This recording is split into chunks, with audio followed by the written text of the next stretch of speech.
ಆಕಾಶವಾಣಿ ರಾಷ್ಟ್ರೀಯ ಬಾಹ್ಯಾಕಾಶ ದಿನದ ಅಂಗವಾಗಿ ವಿಶೇಷ ಕಾರ್ಯಕ್ರಮ ಬಾಹ್ಯಾಕಾಶ ವಿಸ್ಮಯ.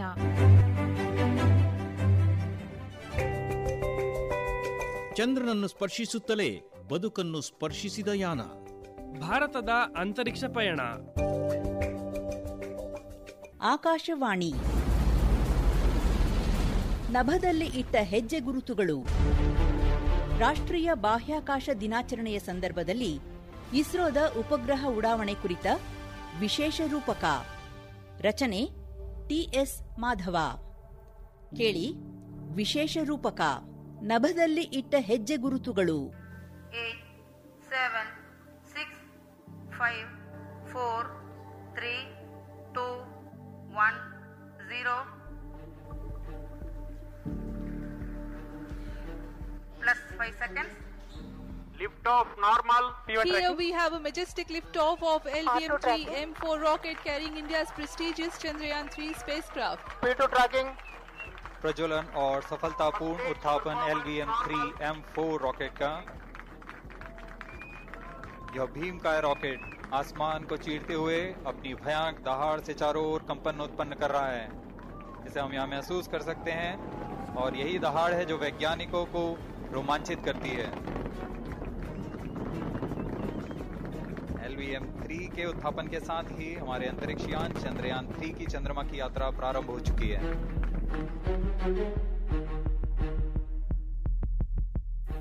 ಭಾರತೀಯ ಬಾಹ್ಯಾಕಾಶ ಸಂಶೋಧನಾ ಸಂಸ್ಥೆ ಇಸ್ರೋ ಇಂತಹ ಅದೆಷ್ಟು ಕೌಂಟ್ಡೌನ್ಗಳನ್ನು, ಅಂದರೆ ಉಪಗ್ರಹ ಉಡ್ಡಯನದ ಅಂತಿಮ ಕ್ಷಣಗಣನೆ ಮಾಡಿಲ್ಲ.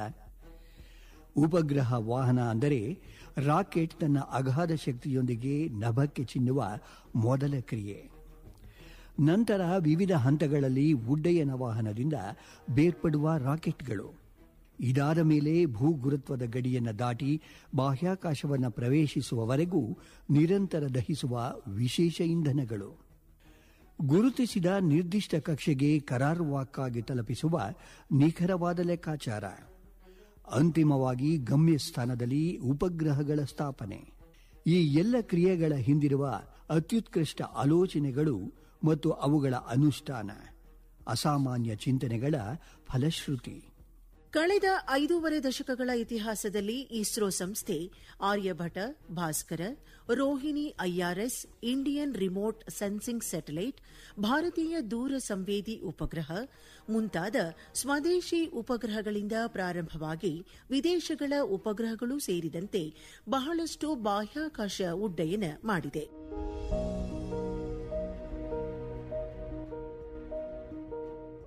ವಿಜ್ಞಾನ ಮತ್ತು ತಂತ್ರಜ್ಞಾನ ಕ್ಷೇತ್ರದಲ್ಲಿ ರಾಕೆಟ್ ಹಾಗೂ ಉಪಗ್ರಹಗಳಿದೆಯಲ್ಲ, ಅವು ಅತ್ಯಂತ ಪ್ರಮುಖ ಪಾತ್ರ ವಹಿಸುತ್ತವೆ.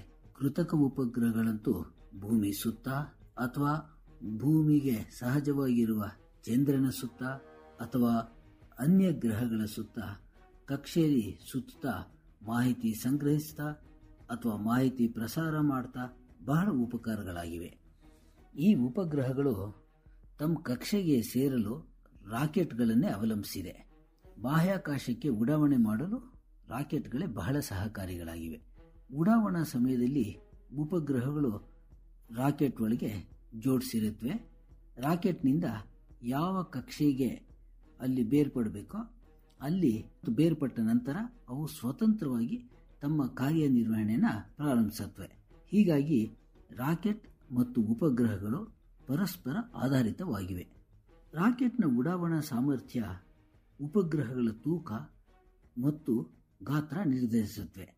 ಉಪಗ್ರಹಗಳು ರಾಕೆಟ್ ಒಳಗೆ ಜೋಡಣೆಯಾಗಬೇಕು ಅಂದಾಗ ಇಂಟರ್ಫೇಸ್ ರಿಂಗಿನ ಅವಶ್ಯಕತೆ ಇದೆ. ಅದು ಬಹಳ ಮುಖ್ಯ. ಭಾರತದಲ್ಲಿ ಬೆಂಗಳೂರಿನಲ್ಲಿ UR ಉಪಗ್ರಹ ಕೇಂದ್ರ ಉಪಗ್ರಹನ ನಿರ್ಮಾಣ ಮಾಡುತ್ತೆ. ಪೂರ್ಣ ಪರೀಕ್ಷೆ ಆದಮೇಲೆ ಸಫಲವಾದ ನಂತರ ಭಾರತದ ಉಡಾವಣಾ ಕೇಂದ್ರ ಇದೆಯಲ್ಲ ಶ್ರೀಹರಿಕೋಟದಲ್ಲಿ, ಅಲ್ಲಿ ಸತೀಶ್ ಧವನ್ ಬಾಹ್ಯಾಕಾಶ ಕೇಂದ್ರಕ್ಕೆ ತಗೊಂಡು ಹೋಗ್ತಾರೆ. ಹಾಗೆ ರಾಕೆಟ್ ಬಿಡಿ ಭಾಗಗಳು ಅಲ್ಲಿ ತಿರುವನಂತಪುರದಲ್ಲಿ ವಿಕ್ರಮ್ ಸಾರಾಭಾಯ್ ಬಾಹ್ಯಾಕಾಶ ಕೇಂದ್ರದಲ್ಲಿ ರೆಡಿ ಆದಮೇಲೆ ಉಡಾವಣೆಗೆ ಜೋಡಣೆಗಾಗಿ ಸತೀಶ್ ಧವನ್ ಬಾಹ್ಯಾಕಾಶ ಕೇಂದ್ರಕ್ಕೆ ಅಲ್ಲಿಂದ ಕಳಿಸ್ತಾರೆ. ಉಪಗ್ರಹ ಮತ್ತೊಮ್ಮೆ ನಿರ್ಧರಿತ ಪರೀಕ್ಷೆಗೆ ಒಳಪಡುತ್ತೆ. ಆಮೇಲೆ ರಾಕೆಟ್ನೊಂದಿಗೆ ಇಂಟರ್ಫೇಸ್ ರಿಂಗ್ ಮುಖೇನ ಜೋಡಿಸುತ್ತದೆ. ಈ ಇಂಟರ್ಫೇಸ್ ರಿಂಗು ಉಡಾವಣೆ ಸಮಯದಲ್ಲಿ ಉಪಗ್ರಹದ ಸ್ಥಿರತೆ ಮತ್ತು ಸುರಕ್ಷತೆ ಕಾಪಾಡಿ ನಂತರ ರಾಕೆಟ್ನಿಂದ ಕಕ್ಷೆಯಲ್ಲಿ ಬಿಡಿಸಿಕೊಳ್ಳುವ ಸಾಧನ ಆಗಿದೆ. ರಾಕೆಟ್ ಭೂಮಿಯ ಗುರುತ್ವಾಕರ್ಷಣೆ ಶಕ್ತಿನ ಎದುರಿಸಿ ತೀವ್ರ ವೇಗವನ್ನು ತಲುಪಿ ಉಪಗ್ರಹನ ಉಡಾವಣೆ ಮಾಡಬೇಕು. ಆದ್ದರಿಂದ ರಾಕೆಟ್ಗಳು ಸಾಮಾನ್ಯವಾಗಿ ವಿವಿಧ ಹಂತಗಳಲ್ಲಿ ಹೊಂದಿರುತ್ತವೆ. ಆ ಹಂತದ ಕಾರ್ಯ ಮುಗಿದ ಮೇಲೆ ಅವು ನಿಷ್ಪ್ರಯೋಜಕವಾಗುತ್ತವೆ. ಅವುಗಳನ್ನು ವಿಸರ್ಜಿಸಬೇಕು. ಯಾಕೆಂದರೆ ಬ್ಯಾಡ್ದಲೇ ಇರೋ ಭಾರನ ಕಡಿಮೆ ಮಾಡಿಕೊಂಡು ಉಳಿದ ಹಂತಗಳು ಸುಗಮವಾಗಿ ತಮ್ಮ ಕಾರ್ಯ ಮಾಡೋಕ್ಕೆ ತುಂಬ ಸಹಾಯ ಆಗುತ್ತೆ. ಈ ಭಾರೀ ತೂಕದ ಹಂತಗಳಿದೆಯಲ್ಲ, ರಾಕೆಟ್ ಹಂತಗಳು, ಮುಖ್ಯ ರಾಕೆಟ್ಟಿಂದ ಬೇರ್ಪಡೆಯಾದಾಗ ಉಪಗ್ರಹಕ್ಕೆ ಶಾಕ್ ಅಂದರೆ ಒಂದು ರೀತಿಯ ಜರ್ಕ್ ಉಂಟು ಮಾಡುತ್ತದೆ. ಆವಾಗ ಈ ಭಾರೀ ಪ್ರಮಾಣದ ರಾಕೆಟ್ನಲ್ಲಿರುವ ಇಂಧನವೂ ಉರಿಯುತ್ತಿರುವಾಗ ಹಾಗೂ ರಾಕೆಟ್ ವಾಯುಮಂಡಲದಲ್ಲಿ ಚಲಿಸ್ತಾ ಇರುತ್ತಲ್ಲ ಅಷ್ಟು ಜೋರಾಗಿ, ಆವಾಗ ಹಲವು ರೀತಿಯ ಕಂಪನಗಳು ಉತ್ಪತ್ತಿಯಾಗಿ ರಾಕೆಟ್ ಒಳಗಡೆ ಜೋಡಣೆ ಆಗಿರುತ್ತಲ್ಲ ಉಪಗ್ರಹಗಳು, ಈ ಕಂಪನಗಳನ್ನು ತಡೆದುಕೊಳ್ಳಬೇಕು. ಉಪಗ್ರಹಗಳನ್ನು ವೈಬ್ರೇಷನ್ನು, ಶಾಕ್ ಮತ್ತು ಅಕೌಸ್ಟಿಕ್ ಟೆಸ್ಟ್ಗಳಿಗೆ ಒಳಪಡಿಸಿರುತ್ತಾರೆ. ಹಾಗೆ ವಾಯುಮಂಡಲದಲ್ಲಿ ರಾಕೆಟ್ ಚಲಿಸುವಾಗ ತೀವ್ರ ಉಷ್ಣತೆ ಎದುರಾಗತ್ತೆ. ಈ ರಾಕೆಟ್ ಉಷ್ಣ ಕವಚ ವಾಯುಮಂಡಲನ ದಾಟಿದಾಗ ಅವಾಗ ಈ ಉಷ್ಣ ಕವಚನ, ಹೀಟ್ ಶೀಲ್ಡ್ನ ವಿಸರ್ಜಿಸಿದೆ. ಅವಾಗಲೂ ಸ್ಯಾಟಲೈಟ್ಗೆ ಒಂದು ಸಪರೇಷನ್ ಶಾಕ್ ಬರುತ್ತೆ. ಬಟ್ ಇದೆಲ್ಲ ಸ್ಯಾಟಲೈಟು ಈ ಥರ ಪರೀಕ್ಷೆಗೆ ಒಳಗಾಗಿರೋದ್ರಿಂದ ಇದನ್ನೆಲ್ಲ ತಡ್ಕೊಳ್ಳುತ್ತೆ. ಹೀಗೆ ಇನ್ನೂ ಅನೇಕ ಇದೆ ಉಪಗ್ರಹಕ್ಕೂ ರಾಕೆಟ್ಗೂ. ಉಪಗ್ರಹದ ಸೆಂಟರ್ ಆಫ್ ಮಾಸ್, ಎಲೆಕ್ಟ್ರೋಮ್ಯಾಗ್ನೆಟಿಕ್ ವಾತಾವರಣ, ರೇಡಿಯೋ ಎಲೆಕ್ಟ್ರಿಕಲ್ ಸಂಬಂಧಗಳು, ಸುರಕ್ಷಣೆಯ ವ್ಯವಸ್ಥೆಗಳು, ಇವೆಲ್ಲದನ್ನು ರಾಕೆಟ್ ತಂತ್ರಜ್ಞಾನಿಗಳ ಜೊತೆ ಸ್ಯಾಟಲೈಟ್ ತಂಡದವರು ಚರ್ಚೆ ಮಾಡಿ ನಿರ್ಣಯ ಮಾಡಿರ್ತಾರೆ. ಈಗ ಜಾಗತಿಕವಾಗಿ, ವಿಶೇಷವಾಗಿ ತೃತೀಯ ಜಗತ್ತಿನ ಅಭಿವೃದ್ಧಿಶೀಲ ರಾಷ್ಟ್ರಗಳ ಉಪಗ್ರಹಗಳ ಉಡಾವಣೆಗೆ ಇಸ್ರೋ ಸಂಸ್ಥೆಯೇ ಮೊದಲ ಆಯ್ಕೆ. ಇಸ್ರೋ ತನ್ನ ಸರಣಿ ಉಪಗ್ರಹ ಉಡ್ಡಯನಕ್ಕೆ ಕ್ರಮವಾಗಿ PSLV polar satellite launch vehicle, GSLV geosynchronous satellite launch vehicle, GSLV mark 3 ಅಥವಾ ಎಲ್ಎಂವಿ ಎಂಬ ಉಡಾವಣೆಯ ವಾಹನಗಳನ್ನು ಯಶಸ್ವಿಯಾಗಿ ಬಳಸಿತ್ತು. ಪ್ರತಿ ಬಾರಿಯ ಉಡಾವಣೆಯ ಸಂದರ್ಭದಲ್ಲಿ ರಾಕೆಟ್ಗಳ ಪುನರ್ ನಿರ್ಮಾಣ, ಸಮಯ ಮತ್ತು ಅಧಿಕ ವೆಚ್ಚ ಸಮಸ್ಯೆಯಾಗಿತ್ತು. ಈ ಸಮಸ್ಯೆಯ ಪರಿಹಾರಕ್ಕೆ ಕಂಡುಕೊಂಡ ಮಾರ್ಗವೆಂದರೆ ಮತ್ತೆ ಬಳಸಬಹುದಾದ ಉಡ್ಡಯನ ವಾಹನದ ಆವಿಷ್ಕಾರ. ಒಮ್ಮೆ ಬಳಸಿದ ನಂತರ ಪುನಃ ಬಳಸುವ ನೂತನ ತಂತ್ರಜ್ಞಾನದ ಉಡಾವಣಾ ವಾಹನದ ಅನ್ವೇಷಣೆ ಇದೀಗ ಸತತ 3 ಬಾರಿಯ ಪ್ರಾಯೋಗಿಕ ಪರೀಕ್ಷೆಯಲ್ಲಿ ಇಸ್ರೋ ಯಶಸ್ವಿಯಾಗಿದೆ. ನಮ್ಮೆಲ್ಲರ ಹೆಮ್ಮೆಯ ಸಂಸ್ಥೆ ಇಸ್ರೋ ಮುಂಚಿನಿಂದಲೂ ತಾಂತ್ರಿಕ ಮೈಲುಗಲ್ಲುಗಳನ್ನು ದಾಟುತ್ತಾ ಸ್ಥಾಪಿಸುತ್ತಾ ಬಂದಿದೆ. ಮಂಗಳ ಗ್ರಹದ ಅಧ್ಯಯನಕ್ಕೆ ಮಾರ್ಸ್ ಆರ್ಬಿಟರ್ ಮಿಷನ್, ಚಂದ್ರನ ಅಧ್ಯಯನಕ್ಕೆ ಚಂದ್ರಯಾನ 3, ಸೂರ್ಯನ ಅಧ್ಯಯನಕ್ಕೆ ಆದಿತ್ಯ L1, ಹೀಗೆ ಹಲವಾರು. ಇವುಗಳ ಉಡಾವಣೆ, ಸರಿಯಾದ ಸ್ಥಾನಕ್ಕೆ ತಲುಪಿಸುವುದು, ಅವುಗಳ ನಿರ್ವಹಣೆ, ಮಾಹಿತಿ ಸಂಗ್ರಹಿಸುವುದು ಪ್ರತಿಯೊಂದು ತಾಂತ್ರಿಕ ಸವಾಲುಗಳೇ. ಇವುಗಳೆಲ್ಲಕ್ಕೆ ತಂತ್ರಜ್ಞಾನ ಅಭಿವೃದ್ಧಿಪಡಿಸಿರುವುದು ಒಂದು ದೊಡ್ಡ ಸಾಧನೆಯೇ. ಈ ನಿಟ್ಟಿನಲ್ಲಿ ಈಚಿನದು RLV ಅಂದರೆ ರೀಯೂಸಬಲ್ ಲಾಂಚ್ ವೆಹಿಕಲ್ಗಳ ಅಭಿವೃದ್ಧಿ. ಈಗ ಉಡಾವಣೆಗೊಳ್ಳುವ ರಾಕೆಟ್ಗಳನ್ನು ಒಂದು ಬಾರಿ ಮಾತ್ರ ಬಳಸಬಹುದು. ಹಲವಾರು ಹಂತಗಳಿರುವ ಈ ರಾಕೆಟ್ಗಳಲ್ಲಿ ಪ್ರತಿಯೊಂದು ಹಂತವೂ ಬಳಕೆಯಾದ ನಂತರ ಬೇರ್ಪಟ್ಟು ಬಿದ್ದು ಹೋಗುತ್ತದೆ. ಪ್ರತಿ ಉಡಾವಣೆಗೂ ಇಡೀ ರಾಕೆಟ್ ಅನ್ನು ಪುನರ್ ನಿರ್ಮಾಣ ಮಾಡಬೇಕಾಗುತ್ತದೆ. ಯಾವಾಗಲೋ ಒಂದೊಂದು ಉಡಾವಣೆ ನಡೆಯುವಾಗ ಇದು ಕಾರ್ಯಸಾಧುವಾಗಬಲ್ಲದು. ಆದರೆ ಈಗಿನ ಇಂಟರ್ನೆಟ್ ಯುಗದಲ್ಲಿ ಬಾಹ್ಯಾಕಾಶ ತಂತ್ರಜ್ಞಾನದ ಮೇಲೆ ನಮ್ಮೆಲ್ಲರ ಅವಲಂಬನೆ ಅಧಿಕ. ಉಪಗ್ರಹಗಳ ಉಡಾವಣೆಗಳೂ ಅಧಿಕ.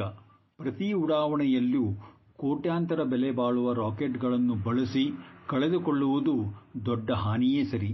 ಜೊತೆಗೆ ಪ್ರತಿ ಬಾರಿಯೂ ಹೊಸ ರಾಕೆಟ್ಗಳ ನಿರ್ಮಾಣ ಮತ್ತು ಜೋಡಣೆಗೆ ಬಹಳ ಸಮಯ ಬೇಕಾಗುತ್ತದೆ. ಇದರಿಂದಾಗಿ ಉಡಾವಣೆಗಳ ಸಂಖ್ಯೆ ಕಡಿಮೆಯಾಗುತ್ತದೆ.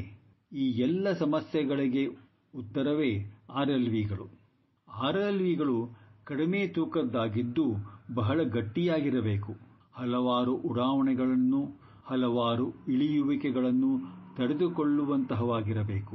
ಶಬ್ದಕ್ಕಿಂತ ವೇಗದ ಚಲನೆ, ಸ್ವಾಯತ್ತವಾಗಿ ಇಳಿಯುವುದು, ವಿಮಾನದಂಥ ಹಾರುವಿಕೆ, ಸ್ವಾಯತ್ತ ಮಾರ್ಗದರ್ಶನ ಮತ್ತು ನಿಯಂತ್ರಣ, ಮರುಬಳಕೆ ಮಾಡಬಹುದಾದ ಉಷ್ಣ ರಕ್ಷಣಾ ವ್ಯವಸ್ಥೆ ಮತ್ತು ಮರುಪ್ರವೇಶ ನಿರ್ವಹಣೆಯಂತಹ ನಿರ್ಣಾಯಕ ತಂತ್ರಜ್ಞಾನಗಳನ್ನು ಹೊಂದಿರಬೇಕು.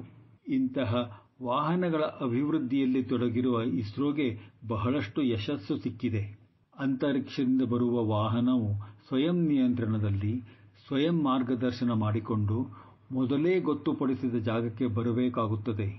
ಈ ಹಂತದ ಅಭಿವೃದ್ಧಿಯನ್ನು ಇಸ್ರೋ ಸಂಸ್ಥೆ 2016ರಲ್ಲಿಯೇ ಮಾಡಿತು. ಶ್ರೀಹರಿಕೋಟಾದಿಂದ ಉಡಾವಣೆಗೊಂಡ ಇದನ್ನು ರಾಕೆಟ್ ಸುಮಾರು 56 ಕಿಲೋಮೀಟರ್ ಎತ್ತರಕ್ಕೆ ಕೊಂಡೊಯ್ದಿತು. ನಂತರ RLV-TD 65 ಕಿಲೋಮೀಟರ್ ಎತ್ತರಕ್ಕೆ ಏರಿತು. ನಂತರ ಶಬ್ದಕ್ಕಿಂತ 5 ಪಟ್ಟು ಹೆಚ್ಚು ವೇಗದಲ್ಲಿ ಭೂವಾತಾವರಣವನ್ನು ಪ್ರವೇಶಿಸಿತು. ಅದರ ಉಷ್ಣ ಸುರಕ್ಷಾ ಕವಚ ಅದನ್ನು ರಕ್ಷಿಸಿತು. ಸ್ವಯಂ ಚಾಲನೆ ಮತ್ತು ನಿಯಂತ್ರಣದಲ್ಲಿ ಶ್ರೀಹರಿಕೋಟಾದಿಂದ ಸುಮಾರು 450 ಕಿಲೋಮೀಟರ್ ದೂರದಲ್ಲಿ ಮೊದಲೇ ನಿಗದಿಪಡಿಸಿದ ಜಾಗಕ್ಕೆ ಪಯಣಿಸಿತು.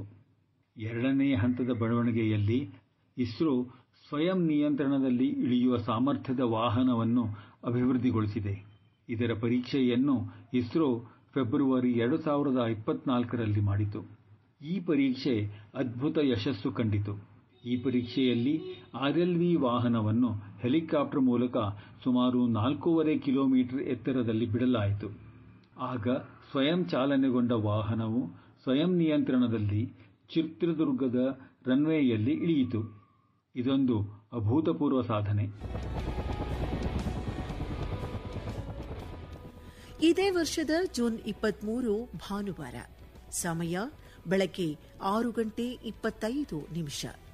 ಸ್ಥಳ ಚಿತ್ರದುರ್ಗ ಜಿಲ್ಲೆ ಚಳ್ಳಕೆರೆ ಸಮೀಪದ ಕುದಾಪುರದಲ್ಲಿರುವ DRDO ATR ಅಥವಾ ರಕ್ಷಣಾ ಸಂಶೋಧನಾ ಮತ್ತು ಅಭಿವೃದ್ಧಿ ಸಂಸ್ಥೆಯ ಏರೋನಾಟಿಕಲ್ ಟೆಸ್ಟ್ ರೇಂಜ್. ಭಾರತೀಯ ಬಾಹ್ಯಾಕಾಶ ಸಂಶೋಧನಾ ಸಂಸ್ಥೆಯ ಮಹತ್ವಾಕಾಂಕ್ಷೆಯ ಮರುಬಳಕೆಯ ರಾಕೆಟ್ ಅನ್ನು ಹೊತ್ತು ಭಾರತೀಯ ವಾಯುಪಡೆಯ ಚಿನೂಕ್ ಹೆಲಿಕಾಪ್ಟರ್ ಆಕಾಶಕ್ಕೆ ಹಾರಿತು. ಮರುಬಳಕೆಯ ರಾಕೆಟ್ ಉಡಾವಣೆ ವಾಹನದ ಹೆಸರು RLV-LEX 3 ಪುಷ್ಪಕ್. 7:03 ಸರಿಯಾಗಿ ಹೆಲಿಕಾಪ್ಟರ್ನಿಂದ ಚಿಮ್ಮಿದ RLV-3 ಪುಷ್ಪಕ್ ಭೂಮಿಯತ್ತ ಧಾವಿಸುವಾಗಿನ ಅದರ ವೇಗ ಗಂಟೆಗೆ 320 ಕಿಲೋಮೀಟರ್ಗಳು. ಅದು ಜೋಪಾನವಾಗಿ ಕ್ಷೇಮವಾಗಿ ಧರೆಗೆ ಬಂದಿಳಿಯುವ ಸವಾಲಿನ ಸಂದರ್ಭ. ಹಿಂಬದಿಯಲ್ಲಿರುವ ಪ್ಯಾರಾಚೂಟ್ ಬಿಚ್ಚಿಕೊಳ್ಳುವ ಮೂಲಕ ತನ್ನ ವೇಗವನ್ನು ಗಣನೀಯವಾಗಿ ತಗ್ಗಿಸಿಕೊಂಡು ಗಂಟೆಗೆ 100 ಕಿಲೋಮೀಟರ್ ವೇಗದಲ್ಲಿ ಕೆಂಪು ಬಣ್ಣದ ಹೊಗೆಯನ್ನು ಬಿಡುತ್ತಾ ರನ್ವೇಯಲ್ಲಿ ಇಳಿದು ವಿಜ್ಞಾನಿಗಳ ತಂತ್ರಜ್ಞಾನರ ಕಲ್ಪನೆ ಮತ್ತು ಅವರು ಮಾಡಿಕೊಂಡ ಲೆಕ್ಕಾಚಾರವನ್ನು ಸರಿ ಎಂದು ಸಾಬೀತುಪಡಿಸಿತು. ಇಡೀ ಕಾರ್ಯಾಚರಣೆ ಕೇವಲ 65 ನಿಮಿಷಗಳಲ್ಲಿ ಯಶಸ್ವಿಯಾಗಿ ಪೂರ್ಣಗೊಂಡಿತು. LEX 3 ಪುಷ್ಪಕ್ ತನಗೆ ತಾನೇ ರನ್ವೇ ಹಾದಿಯನ್ನು ಗುರುತಿಸಿಕೊಂಡು ನಿಗದಿತ ಸ್ಥಳದಲ್ಲಿ ಬಂದು ನಿಂತಿರುವುದು ಅದರ ವಿಶೇಷ. ಇಲ್ಲಿ ಬಳಸಿರುವ ನಾವಿಕ್ ಎಂಬ ಮಾರ್ಗದರ್ಶಕ GPS ತಂತ್ರಜ್ಞಾನವೂ ಸಹ ಸಂಪೂರ್ಣ ದೇಶೀಯವಾದದ್ದು.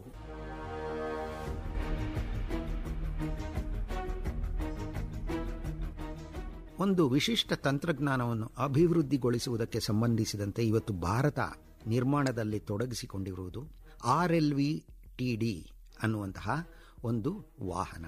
ಇದು ಮರುಪಯೋಗಕ್ಕೆ ಬರುವಂತಹ ಉಪಗ್ರಹ ಉಡಾವಣಾ ವಾಹನ ಏನಿದೆ ಅದರ ತಂತ್ರಜ್ಞಾನಗಳನ್ನು ಪ್ರದರ್ಶಿಸುವುದಕ್ಕಾಗಿ ನಿರ್ಮಾಣವಾದ ಚಿಕ್ಕದಾದ ಒಂದು ವಾಹನ ಇದು ಈಗಾಗಲೇ ಒಂದು ಬಾರಿ ಅಂತರಿಕ್ಷಕ್ಕೆ ತೆರಳಿ ಪುನಃ ವಾಪಸ್ ಬಂದಿದೆ. ಚಿನೂಕ್ ಅನ್ನುವಂಥ ಹೆಲಿಕಾಪ್ಟರ್ನಲ್ಲಿ ತಗೊಂಡು ಹೋಗಿ ಅದನ್ನು ಕೆಳಗೆ ಇಳಿಬಿಟ್ಟ ನಂತರ ಅದು ಅತ್ಯಂತ ವೇಗವಾಗಿ ತನ್ನ ಎಲೆಕ್ಟ್ರಾನಿಕ್ ಮೆದುಳಿನ ಮೂಲಕವೇ ಅದು ರನ್ವೇ ಮೇಲೆ ಓಡುದಾರಿ ಮೇಲೆ ಬಂದು ಇಳಿದಿದೆ.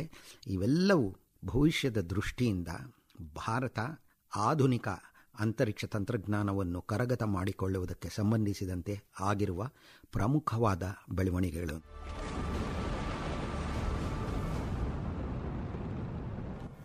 ಯಾವಾಗಲೂ ಸಂಶೋಧನಾ ಪ್ರಯೋಗಗಳ ಉದ್ದೇಶಗಳು ಸುಧಾರಣೆ ಮತ್ತು ಅಭಿವೃದ್ಧಿ ಆಗಿರುತ್ತದೆ.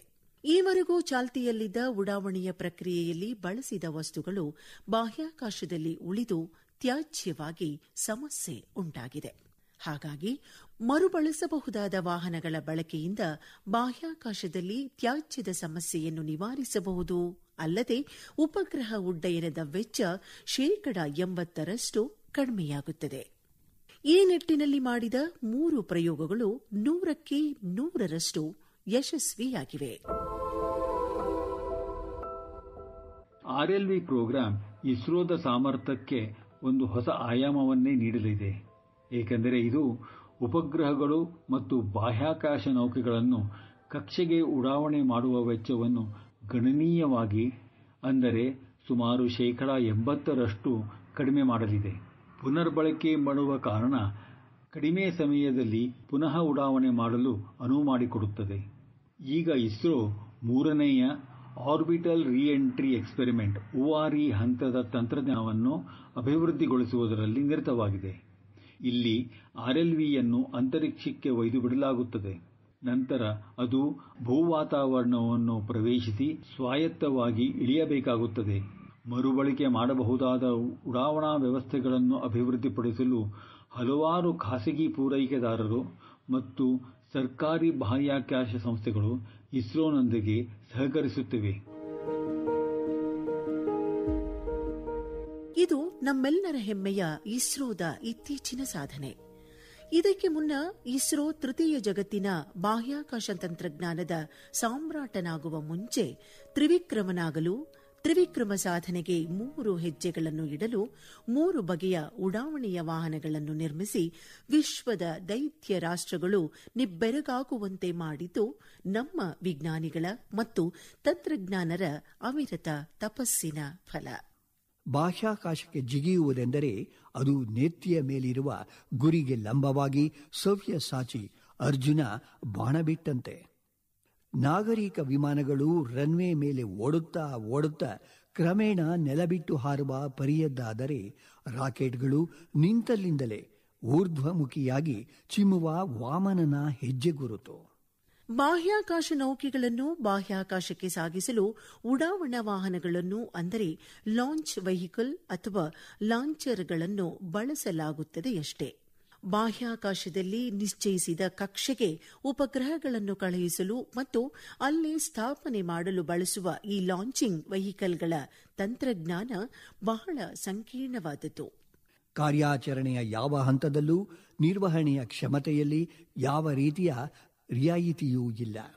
ಪ್ರತಿಶತ ಲೆಕ್ಕಾಚಾರ ಇಲ್ಲಿ ಪಕ್ಕಾ ಆಗಿರಲೇಬೇಕು. ಇಷ್ಟೆಲ್ಲ ಕರಾರುವಾಕ್ಕಾದ ಪರಿಪೂರ್ಣವಾದ ಯೋಜನೆಯು ಕಾರ್ಯರೂಪಕ್ಕೆ ಬಂದು ಉಡಾವಣೆಯ ಕ್ಷಣಗಣನೆ ಪ್ರಾರಂಭವಾದಾಗಲೂ ಹಗಲು ರಾತ್ರಿ ಎನ್ನದೇ ಆಹಾರ ವಿಶ್ರಾಂತಿಯ ಚಿಂತೆ ಬಿಟ್ಟು ದುಡಿದ ಮೇಧಾವಿಗಳಿಗೆ ನೆಮ್ಮದಿ ಎಂಬುದು ಇರುವುದಿಲ್ಲ. ನಿರೀಕ್ಷಿತ ಗುರಿಯನ್ನು ತಲುಪಿ ಯೋಜನೆಯ ಸಾಧನೆ ಸಿದ್ಧಿಸಿದ ಮೇಲೆಯೇ ಸಮಾಧಾನದ ನಿಟ್ಟುಸಿರು ಅವರಿಗೆ. The core stage has also commenced its operation. This stage, based on combination 200 stages are separated. और विकास इंजन के साथ यह चरण सामान्य निष्पादन करता हुआ अपनी उद्दिष्ट कक्षा की ओर बढ़ रहा है. ಭಾರತ ಬಾಹ್ಯಾಕಾಶ ಸಂಶೋಧನಾ ಸಂಸ್ಥೆ ಇಸ್ರೋ ಹೊಂದಿರುವ 3 ಉಡಾವಣೆಯ ವಾಹನಗಳು ಸಕ್ರಿಯ ಕಾರ್ಯಾಚರಣೆಯನ್ನು ಹೊಂದಿದೆ. ಮೊದಲನೆಯದು PSLV XL, ನಂತರ GSLV MK2 ಹಾಗೂ LMV3 polar satellite launching vehicle. ಹ್ರಸ್ವವಾಗಿ ಹೇಳಬೇಕೆಂದರೆ ಇದನ್ನು PSLV ಅಂತ ಕರೆಯಲಾಗುತ್ತದೆ. ಭೂವೀಕ್ಷಣೆ, ಜಿಯೋ ಅಬ್ಸರ್ವೇಷನ್, ಭೂಸ್ಥಾಯಿ, ಜಿಯೋಸೆಂಟ್ರಿಕ್ ಮತ್ತು ಯಾನ ಪರಿಕ್ರಮ ನ್ಯಾವಿಗೇಷನ್ ಹೀಗೆ 3 ರೀತಿಯ ಪೇಲೋಡ್ಗಳನ್ನು ಉಡಾವಣೆ ಮಾಡಲು ನಿಯೋಜಿತ ಬಹುಮುಖ ಉಡಾವಣೆಯ ವಾಹನವಾಗಿದೆ. ಎರಡನೆಯ ಹಂತ. ಇಲ್ಲಿ ವಿಕಾಸ್ ಎಂಬ ಹೆಸರಿನ PS2 ಎಂಜಿನ್ ಅನ್ನು ಲಿಕ್ವಿಡ್ ಪ್ರೊಪೆಲೆಂಟ್ ಸಿಸ್ಟಮ್ ಕೇಂದ್ರ ಅಭಿವೃದ್ಧಿಪಡಿಸಿದೆ. ಇದಕ್ಕೆ UDMH+ N2O2 ಹಾಗೆಂದರೆ ನೈಟ್ರೋಜನ್ 2, ಆಮ್ಲಜನಕ 2 ಎನ್ನುವ ಇಂಧನವನ್ನು ಬಳಸಲಾಗುತ್ತದೆ. 3ನೆಯ ಘಟ್ಟದಲ್ಲಿ ಉಡಾವಣೆಯ ವಾತಾವರಣದ ಹಂತದಲ್ಲಿ ನಂತರದಲ್ಲಿ ಮುಂದಿನ ಹಂತಗಳಿಗೆ ಹೆಚ್ಚಿನ ಒತ್ತಡವನ್ನು ಇದು ಒದಗಿಸುತ್ತದೆ. 4ನೆಯ ಹಂತದಲ್ಲಿ MMH+ MON ಎಂಬ ದ್ರವ ಇಂಧನವನ್ನು ಬಳಸಿಕೊಂಡು 2 × PS4 ಎಂಜಿನ್ ಸಹಾಯದಿಂದ 7.3 × 2 kN ಗರಿಷ್ಠ ಥ್ರಸ್ಟ್ ಮುಟ್ಟಬಲ್ಲದು.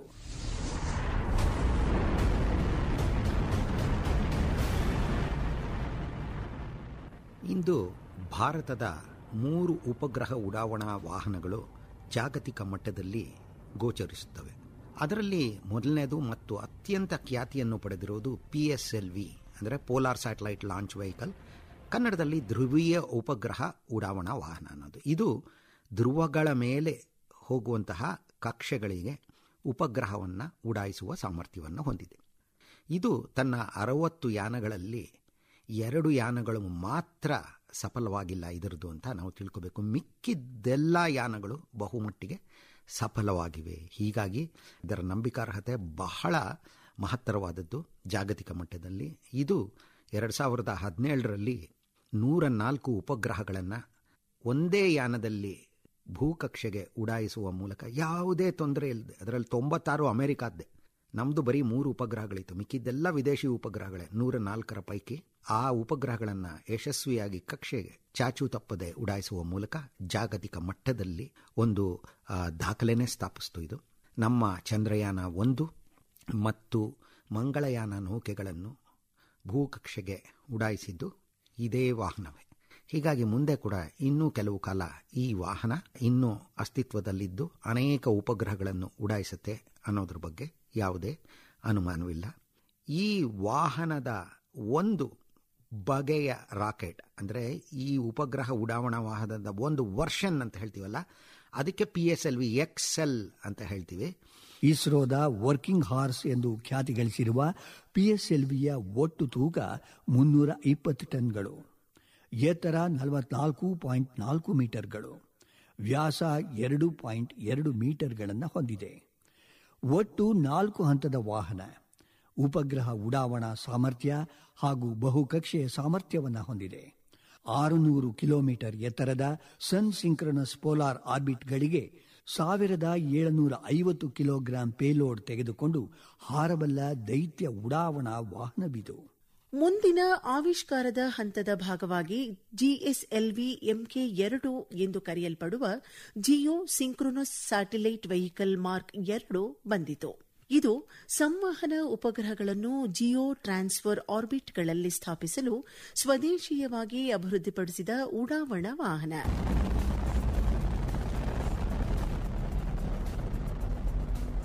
ಭಾರತದ ಮತ್ತೊಂದು ರಾಕೆಟ್ GSLV ಅನ್ನುವಂತಹ ರಾಕೆಟ್. ಇದು ಭೂಸ್ಥಿರ ಕಕ್ಷೆಯತ್ತ ಸಾಗುವ ಸಂಪರ್ಕ ಉಪಗ್ರಹಗಳನ್ನು, ಕಮ್ಯುನಿಕೇಷನ್ ಸ್ಯಾಟಲೈಟ್ಸ್ಗಳನ್ನು ಉಡಾಯಿಸುವುದಕ್ಕಾಗಿ ಮೂಲವಾಗಿ ಇದರ ಉದ್ದೇಶ. ಈಗಾಗಲೇ ಅನೇಕ ಬಾರಿ ಇದು ಉಡಾಯಿಸಲ್ಪಟ್ಟಿದೆ. ಅನೇಕ ಸಂಪರ್ಕ ಉಪಗ್ರಹಗಳನ್ನು ಹಾಗೂ ಹವಾಮಾನ ವೀಕ್ಷಣಾ ಉಪಗ್ರಹಗಳನ್ನು ಇದು ಉಡಾಯಿಸಿದೆ. ಭಾರತದ ರಾಕೆಟ್ಗಳಲ್ಲೇ ಅತ್ಯಂತ ಎತ್ತರವಾದ ರಾಕೆಟ್ ಇದು. ಸುಮಾರು 17 ಮಹಡಿಗಳಷ್ಟು ಎತ್ತರ ಇದೆ ಈ ರಾಕೆಟ್. ಜೊತೆಗೆ ಇದರಲ್ಲಿ ಘನ ನೋದನಕಾರಿಗಳನ್ನು ಅಂದರೆ ಸಾಲಿಡ್ ಪ್ರೊಪಲೆಂಟ್ಸ್ ಅಂದರೆ ಇಂಧನ ನೋದನಕಾರಿಗಳ ಜೋಡಿ, ಫ್ಯೂಯಲ್ ಮತ್ತು ಆಕ್ಸಿಡೈಸರ್.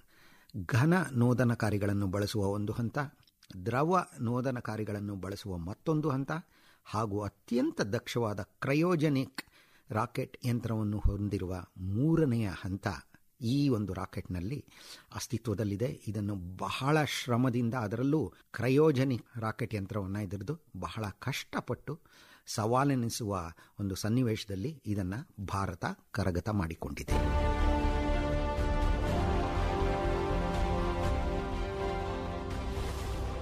ಕೆಳಹಂತದ ಭೂಕಕ್ಷೆಗಳಲ್ಲಿ ಭಾರವಾದ ಉಪಗ್ರಹಗಳಿಂದ ಹಿಡಿದು ಸಣ್ಣ ಸಣ್ಣ ಉಪಗ್ರಹಗಳನ್ನು ಸಾಗಿಸಬಹುದಾದ GSLVಯು 51.73 ಮೀಟರ್ ಎತ್ತರ, ಮಾಸ್ ದ್ರವ್ಯರಾಶಿಯ ಸಹಿತವಾಗಿ 420 ಟನ್ಗಳಷ್ಟು ತೂಕವಿದೆ.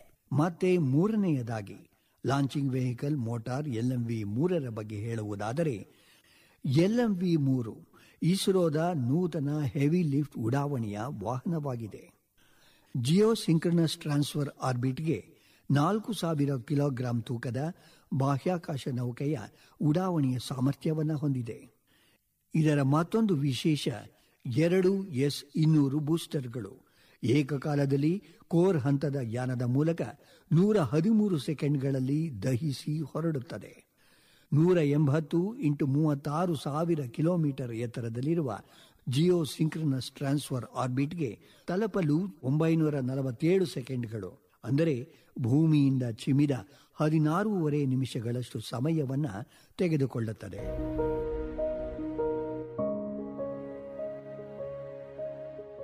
ಇತ್ತೀಚೆಗೆ ಅತ್ಯಂತ ಪ್ರಖ್ಯಾತಿಯನ್ನು ಪಡೆಯುತ್ತಿರುವುದು ಒಂದು ಕಾಲದಲ್ಲಿ GSLV ಮಾರ್ಕ್ 3 ಅನ್ನುವಂತಹ ಒಂದು ರಾಕೆಟು. ಇವತ್ತದಕ್ಕೆ LVM-3 ಅಥವಾ LVM-3 ಅಂದರೆ ಉಪಗ್ರಹ ಉಡಾವಣಾ 3ನೇ ಒಂದು ವರ್ಷನ್ ಇದು ಅನ್ನುವಂತಹ 3ನೇ ಪೀಳಿಗೆಯ ಉಪಗ್ರಹ ಉಡಾವಣಾ ವಾಹನ ಭಾರತದ್ದು ಇದು ಅಂತ. ಹಂಗೆ ನೋಡಕ್ಕೆ ಹೋದರೆ 5ನೇ ಪೀಳಿಗೆ ಅದು. ಈ ಒಂದು LVM-3 ವಾಹನ ಈಗಾಗಲೇ ತನ್ನ 2 ಯಾನಗಳಲ್ಲಿ 72 ವಿದೇಶಿ ಉಪಗ್ರಹಗಳನ್ನು ಉಡಾಯಿಸಿದೆ. ಜೊತೆಗೆ ಚಂದ್ರಯಾನ 2 ಮತ್ತು ಚಂದ್ರಯಾನ 3 ಈ 2 ನೌಕೆಗಳನ್ನು ಉಡಾಯಿಸಿರುವುದು LVM-3. ಈ ಉಡಾವಣಾ ವಾಹನವೇ ಭವಿಷ್ಯದಲ್ಲಿ ಇದೇ ಒಂದು ರಾಕೆಟ್ನ ನಮ್ಮ ಗಗನಯಾನ ಕಾರ್ಯಕ್ರಮದ ಗಗನಯಾತ್ರಿಗಳನ್ನು ಉಡಾಯಿಸುವುದಕ್ಕಾಗಿ ಬಳಸಿಕೊಳ್ಳಲಾಗುತ್ತೆ. ಇಲ್ಲಿ ಒಂದು ನಾವು ಜ್ಞಾಪಕ ಇಟ್ಕೋಬೇಕು, ಗಗನಯಾನದ ಉದ್ದೇಶ ಏನಪ್ಪ ಅಂದರೆ ಭಾರತದಲ್ಲೇ ನಿರ್ಮಾಣವಾದ ಗಗನ ನೌಕೆಯಲ್ಲಿ ಅಥವಾ ಅಂತರಿಕ್ಷ ನೌಕೆಯಲ್ಲಿ ಕುಳಿತ ಭಾರತೀಯ ಗಗನಯಾತ್ರಿಗಳನ್ನು ಭಾರತದ ರಾಕೆಟ್ನಲ್ಲೇ ಭಾರತೀಯ ನೆಲದಿಂದ ಉಡಾಯಿಸಿ ಸುರಕ್ಷಿತವಾಗಿ ವಾಪಸ್ ಕರೆಸಿಕೊಂಡು ಬರುವುದು. ಹೀಗಾಗಿ ಈ ರಾಕೆಟ್ನ ಪಾತ್ರ ಬಹಳ ಮಹತ್ತರವಾಗಿದೆ ಭವಿಷ್ಯದ ದೃಷ್ಟಿಯಿಂದ. ಭೂಮಿಯ ಗುರುತ್ವದ ಪರದಿಯನ್ನು ದಾಟಲು ಅತಿ ಎಂದರೆ ಅತಿಯಾದ ವೇಗವನ್ನು ಸಾಧಿಸಿದರೆ ಮಾತ್ರ ಸಾಧ್ಯ. ಇದು ಪ್ರಯಾಣಿಕ ವಿಮಾನಗಳಿಗಾಗಲಿ ಯುದ್ಧ ವಿಮಾನಗಳಿಗಾಗಲಿ ಸಾಧ್ಯವಿಲ್ಲದ್ದು. ಅತಿ ವೇಗವಾಗಿ ಎಂದರೆ ಎಷ್ಟಾಗಬಹುದು? 1 ಸೆಕೆಂಡ್ನಲ್ಲಿ 11.28 ಕಿಲೋಮೀಟರ್ನಷ್ಟು ಕ್ರಮಿಸುವುದಾದರೆ ಇಹಲೋಕದ ಸೀಮೋಲ್ಲಂಘನ ಮಾಡಬಹುದು. ಅದಕ್ಕೆ ಬೇಕಾದ ಇಂಧನ, ಆ ಕ್ಷಣದಲ್ಲಿ ದೇಹದಲ್ಲಿ ಉಂಟಾಗಬಹುದಾದ ಏರುಪೇರುಗಳು, ಮಾನಸಿಕವಾಗಿ ಆಗಬಹುದಾದ ತಳಮಳ, ಇವೆಲ್ಲವನ್ನ ಎದುರಿಸಿದ್ದಾದಲ್ಲಿ ಅಲ್ಲಿ ನಿರಭ್ರವಾದ ಆಕಾಶ. ಆಕಾಶವೆಂದರೆ ಎಂತಹದು? ಸುತ್ತಲೂ ಕತ್ತಲು ಆವರಿಸಿದ ಅತಿ ಬಿಸಿಯಾದ ಒಂದೇ ಪಾರ್ಶ್ವದಲ್ಲಿ ತೋರುವ ಸೂರ್ಯನೆಂಬ ನಕ್ಷತ್ರದ ಪ್ರಖರ ಬೆಳ್ಬೆಳಕು. ವಿಶಾಲವಾದ, ದೃಷ್ಟಿಸಿದಷ್ಟೂ ನಿಲುಕದ ದೂರ ದೂರ, ಬಹುದೂರ, ಒಂದು ಮತ್ತೊಂದಕ್ಕೆ, ಆ ಮತ್ತೊಂದು ಇನ್ನೊಂದಕ್ಕೆ, ಹೀಗೆ ತನಗೆ ತಾನೇ ಮೀರಿದ ಆಕಾಶಕಾಯದ ಪರಸ್ಪರ ಪ್ರದಕ್ಷಿಣೆ, ಜೊತೆಗೆ ಚದುರಿ ಹೋಗುತ್ತಿರುವ ಸಮಷ್ಟಿಯ ಕಾಲಾತೀತ ಅನೂಹ್ಯ ಪಯಣ. ಇದು ಹೇಗೆ? ಇದು ಏನು? ಇದೇಕೆ ಹೀಗೆ? ಮಾನವ ಜೀವಿತ ಅವಧಿಯಲ್ಲಿ ಕ್ಷಣ ಕ್ಷಣವೂ ಕಾಡುವ ಪ್ರಶ್ನೆಗಳಿಗೆ ವಿಕಾಸದ ಹಾದಿಯಲ್ಲಿ ಉತ್ತರಗಳನ್ನು ಪಡೆಯಲು ನಿರಂತರವಾಗಿ ಪ್ರಯತ್ನವನ್ನು ಮಾಡುತ್ತಾ ಊಹಾತ್ಮಕ ಅಭಿಪ್ರಾಯಗಳು ಇತ್ಯಾತ್ಮಕ ನಿರ್ಧಾರವಾಗುವ ಸಾತತ್ಯ ಎಷ್ಟು ಅವಶ್ಯಕವಲ್ಲವೇ? ಪ್ರಸ್ತುತ ಇಂದು ಬಾಹ್ಯಾಕಾಶದ ಕುತೂಹಲಕಾರಿ ಇಂತಹ ಸಂಗತಿಗಳನ್ನು ಅರಿತುಕೊಳ್ಳಲು ಸಾಧ್ಯವಾಗುತ್ತಿರುವುದರ ಹಿಂದಿರುವುದು ವಿಜ್ಞಾನಿಗಳ ದಶಕಗಳ ಕಾರ್ಯ ಸಾಧನೆಯ ಫಲ.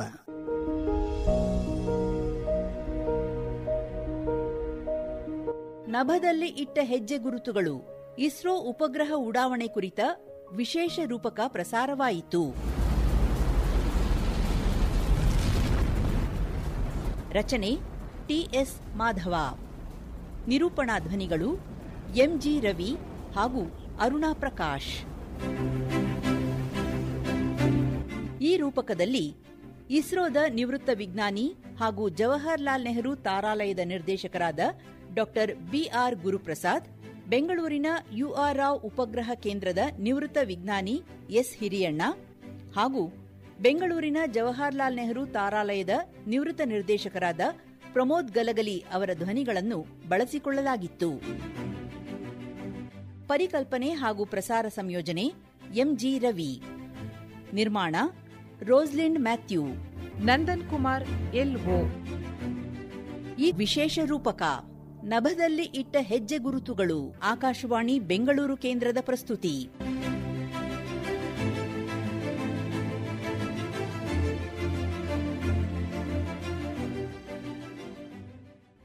ಚಂದ್ರನನ್ನು ಸ್ಪರ್ಶಿಸುತ್ತಲೇ ಬದುಕನ್ನು ಸ್ಪರ್ಶಿಸಿದ ಯಾನ, ಭಾರತದ ಅಂತರಿಕ್ಷ ಪಯಣ.